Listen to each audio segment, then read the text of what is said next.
Olá, eu sou o Egon, professor de Ciências do Sistema Aprende Brasil de Ensino, e hoje a gente vai estar contemplando o assunto genética, que está na unidade 4 do livro didático de Ciências do nono ano. O assunto específico que a gente vai estar trabalhando vai ser características hereditárias e genética e os estudos de Mendel. Lembrando que as ilustrações presentes nessa apresentação estão todas no livro didático, né? Até com a ideia de fazer com que os alunos que vocês aí em casa tenham uma maior interação com o material didático. E vamos lá então, né? Características hereditárias. Pois bem, o que são características hereditárias? Elas são, como o próprio nome já diz, as características que a gente herda ao longo das gerações, ou seja, as características que são passadas de pai para filho, né?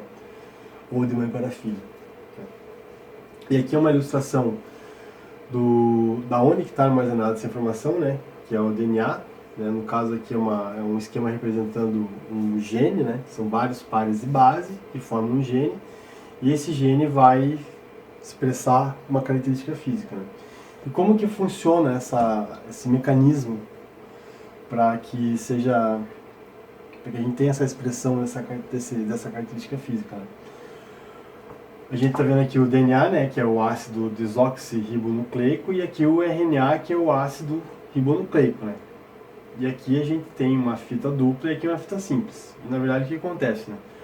O RNA, ele faz a leitura da informação que está no DNA, né, faz uma cópia da informação, leva até os ribossomos, né, e os ribossomos eles vão construir, através das proteínas, essas características físicas que estão escritas aqui, né? Não só características físicas, mas como também processos relacionados, por exemplo, à defesa do nosso sistema imunológico, né?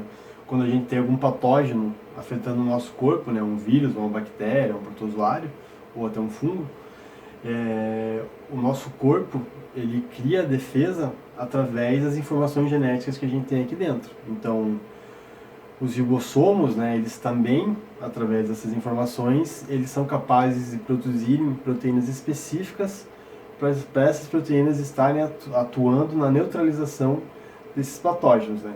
Nos casos são os vírus, bactérias, protozoários e fungos. E para a gente entender legal esse conteúdo, é interessante a gente entender o significado da palavra genótipo e da palavra fenótipo, né? Genótipo, como o próprio nome já diz, é o gene, né? Ou seja, é a informação genética. Né? E o fenótipo é a característica física, ou seja, a informação genética que está no DNA vai construir as características físicas que a gente vê, por exemplo, no rosto de uma pessoa, né? As cores dos olhos, as cores do cabelo e tudo mais. Essa foto aqui ilustra bem, né? É uma foto com 3 gerações de uma mesma família, né? Ou seja, a avó, a mãe e a filha, e a gente consegue ver as características hereditárias bem marcantes, né? Por exemplo, as cores dos olhos. E aqui é uma ilustração, né, da onde que está armazenada a informação genética, né?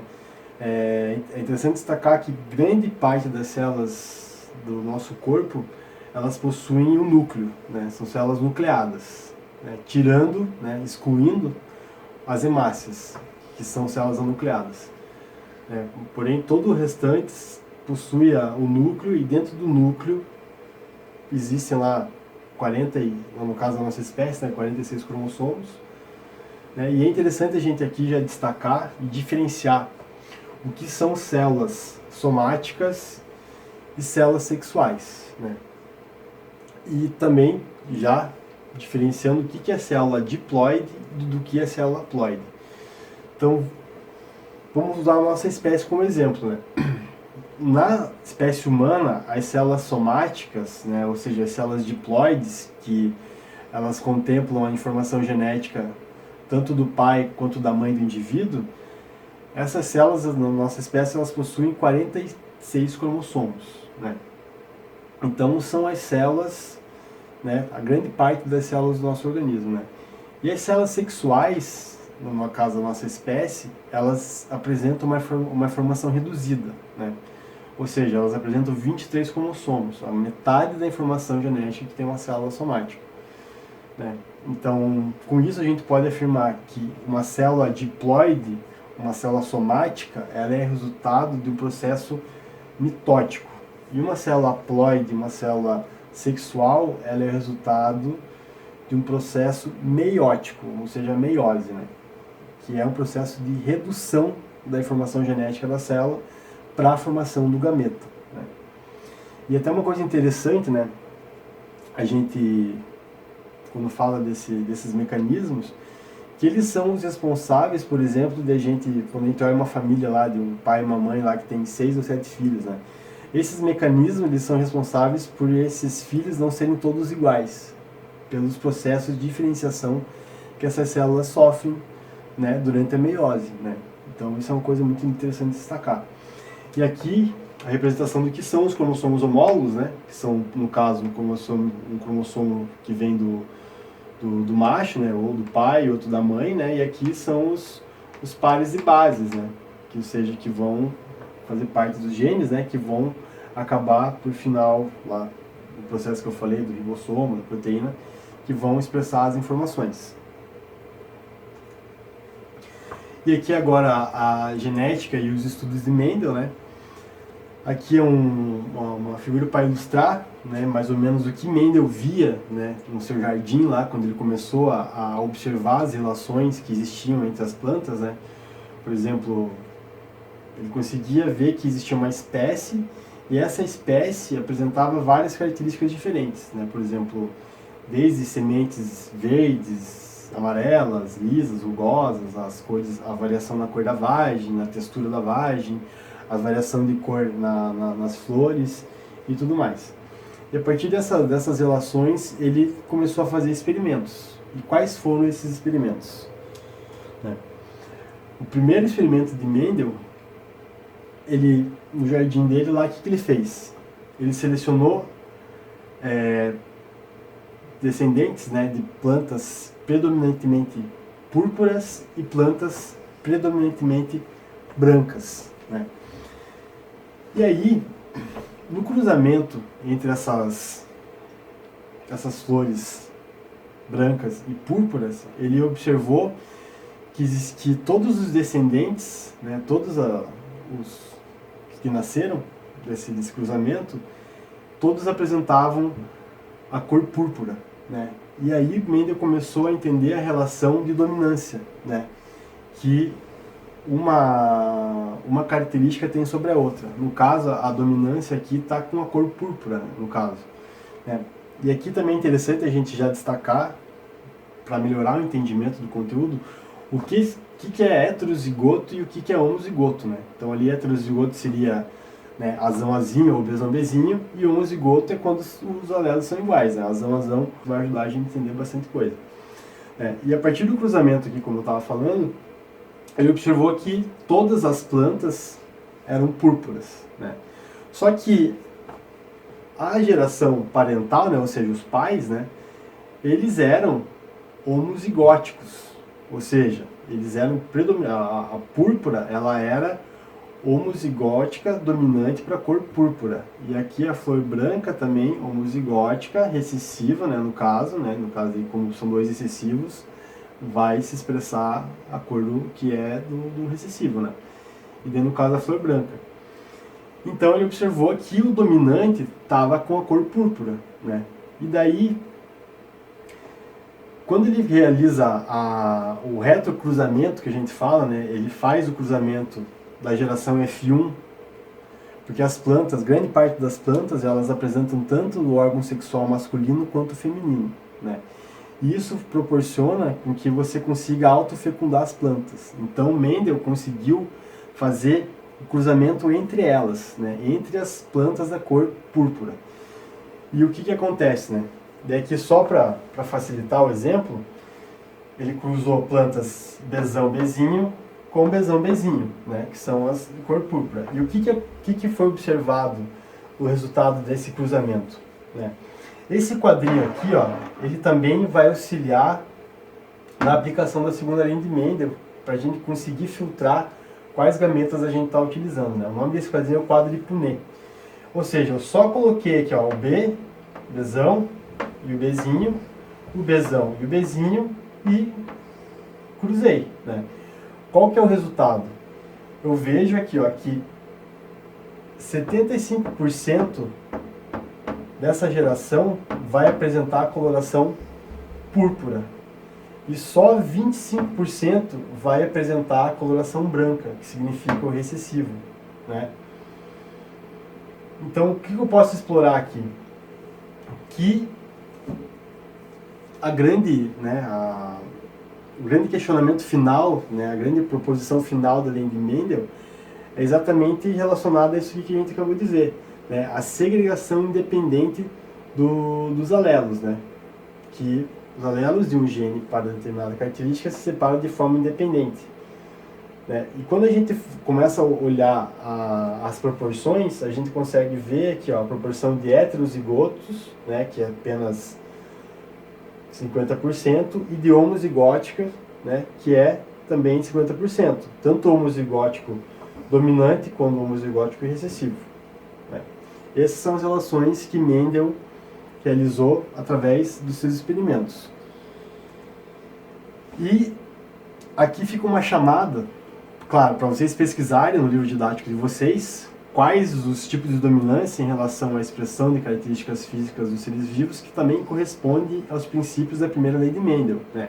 Aqui eu coloquei um quadro do sistema BO, que é um dos exemplos que a gente tem, inclusive no livro didático, que segue os princípios da primeira lei de Mendel, né?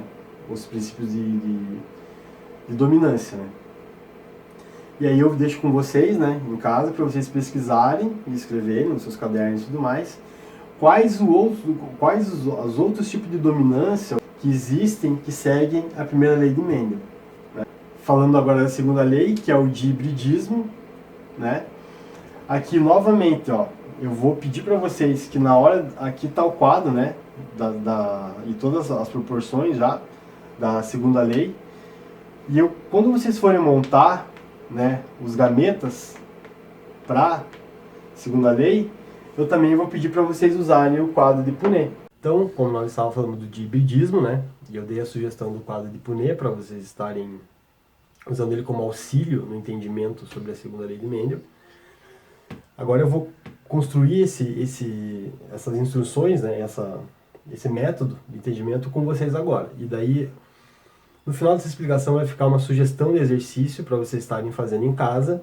E é interessante de se tratar de uma videoaula que vocês podem estar voltando o vídeo para vocês entenderem como que está sendo feito o passo a passo, porque realmente acaba sendo confuso a forma como é construída essa tabela, né, esse quadro de Punnett. E então vamos lá. A gente está falando da segunda lei de Mendel, né, que ela contempla duas características ou mais. Ou seja, diferente da primeira lei que a gente estava vendo lá apenas a cor das ervilhas, agora a gente vai estar vendo as cores das ervilhas e a rugosidade da ervilha. Ou seja, a gente está... Só lembrando, né, na primeira lei a gente fez o cruzamento, né, entre duas plantas de colorações diferentes, e a gente viu uma dominância em relação à coloração dessas plantas. Né? Aqui a gente vai estar olhando duas características juntas, como eu falei, a cor e a rugosidade da semente. Né? E o cruzamento que a gente vai fazer na segunda lei também é o cruzamento referente à geração 1, a primeira geração após o cruzamento. Só que diferente de estar olhando uma característica só, a gente vai estar olhando duas características. Então quando a gente olha para o cruzamento que a gente está vendo aqui, a gente está vendo aqui uma semente verde e lisa. Né? Interessante destacar isso, que a letra que dá nome à característica é o recessivo. Né? Quando eu, por exemplo, se a ervilha ela apresenta Vzinho, esse Vzinho é do verde, né? Que ela vai apresentar a coloração verde. Então quando a gente vê o Vzão aqui, significa que é o amarelo. Né? O amarelo e o verde. E como o Vzão é o dominante, ele que vai se sobrepor a outra cor, né? Se destacando. Então a gente está olhando a coloração da semente e a rugosidade da semente. Né? Como é a primeira geração, a gente está reto cruzando elas. E aqui, para a gente montar o quadro de Punnett, usando os gametas, a gente vai usar a primeira lei. Ou seja, Vzão com Rzão e Vzão com Rzinho. E daí Vzinho com Rzinho e Vzinho com Rzão, né? Pode ser montado também um quadro de Punnett, como explicado anteriormente, para essa mesma primeira lei aqui. E aí, posteriormente, a gente achando os gametas que foram produzidos por essa meiose, a gente consegue encaixar eles aqui no quadro de Punnett já mais elaborado, né, maior, englobando duas características. O gameta seria, por exemplo, do macho e da fêmea, né? E quando a gente faz esses cruzamentos, né, usando o quadro de Punnett de novo, ó, só a gente analisar aqui, ó, Vzão, Vzão, né, vem um V daqui e um V daqui, um R daqui e um R daqui. E assim, posteriormente. Vzão, Vzão e Vzão, Vzão. Rzão, Rzão, Rzinho, Rzinho. E assim se segue toda a sequência de combinações e cruzamentos entre essas duas características. Por se tratarem de 4 gametas possíveis, as combinações possíveis são no número de 16. E daí, já entrando na sugestão da atividade, eu quero que vocês explorem, né, usando esse exercício aqui, por exemplo, o número de fenótipos e genótipos que a gente tem nesse cruzamento aqui. Por exemplo, quando eu olho esse genótipo aqui, Vzinho, Vzinho, Rzinho, Rzinho, esse genótipo, que tipo de fenótipo que a planta vai apresentar, né? Então, essa é a grande ideia, essa é a grande sacada do dihibridismo e da segunda lei de Mendel, né? A gente conseguir fazer esse cruzamento e ter uma certa previsibilidade das gerações que vão nascer, das gerações futuras, né? Ou seja, e até interessante, a gente vai estar tratando sobre biotecnologia, como isso também é usado no desenvolvimento de novas técnicas relacionadas a tanto a sementes, manipulação de sementes, produção de animais mais viáveis para consumo, né? Maiores produtores de leites, maiores produtores de carne e tudo mais. E mais uma vez obrigado, né? E até a próxima aula.